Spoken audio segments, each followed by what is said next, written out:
World leaders have strongly reacted to US President Donald Trump's controversial plan to take control of Gaza and resettle its population elsewhere. Turkish Foreign Minister Hakan Fidan called Trump's comments unacceptable and warned that leaving Palestinians out of the equation would only lead to further conflict. Filistinlilerin yerlerinden edilmesiyle beraber başlamıştı.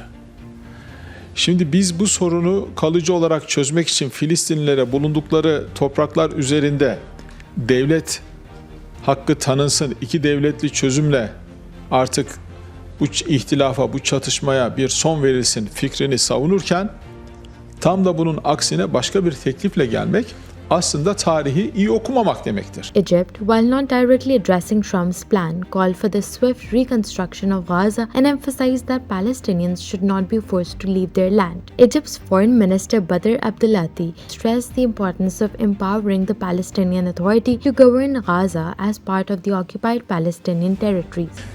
وللمواد الإيوائية والغذائية والطبية إلى داخل القطاع لمعالجة الكارثة الإنسانية الموجودة داخل القطاع، ويتم بالتزامن مع ذلك كما ذكرت تنفيذ مشروعات عاجلة للتعافي المبكر خاصة في مجالات مياه الشرب والصرف الصحي والصحة وخلافه، وهذه أمور نحن نعد الخطة لها بالتعاون مع الأمم المتحدة، وهذا سيقود بطبيعة الحال. China also joined the opposition, rejecting the forced transfer of Palestinians and advocating for a political solution based on a two-state settlement. Similarly, the Palestine Liberation Organization outright rejected any plan for the displacement of Palestinians, reaffirming its commitment to a two-state solution. The UN envoy to Palestine, Riyad Mansour, also voiced support for Palestinians' right to remain in Gaza, urging the international community to respect their decision to stay in their homeland. We have no home. For those who want to send them to a happy, nice place, let them go back, to their original homes inside Israel. There are nice places there, and they will be happy to return to these places. But in the meantime, our homeland is our homeland. If part of it is destroyed, the Gaza Strip, the Palestinian people selected the choice to return to it. In 2 days, in a span of few hours, 400,000 Palestinians walking returned to the northern part of the Gaza Strip.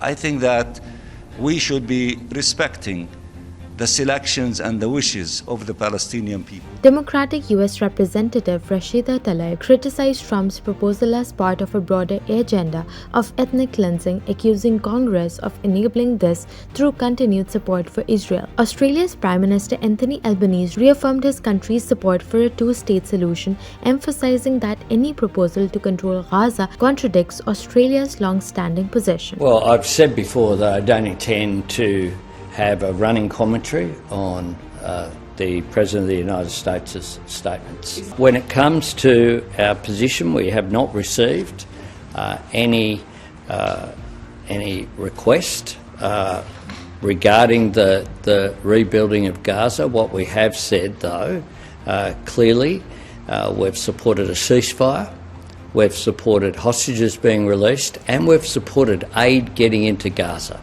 There is a need to do that, and Australia is willing to assist getting aid into Gaza to provide that support. We have done so. That is consistent with what Australian governments have always done. UN Special Rapporteur Francesca Albanese labelled Trump's plan as immoral and a violation of international law, further stating that it would worsen the regional crisis and promote forced displacement, which constitutes an international crime. Before being the Special Rapporteur on the occupied Palestinian territory, I've devoted a decent number of years to the question of Palestine as a UN official first and then as a scholar. And I know the question of Palestine through the perspective and through the story, the experience of its people. Palestinian refugees. In fact, we shouldn't call them Palestinian refugees. We should call the Palestinians Nakba survivors, because this gives for the Palestinians, the fact of being a refugee is not just being having it's not just a matter of legal status.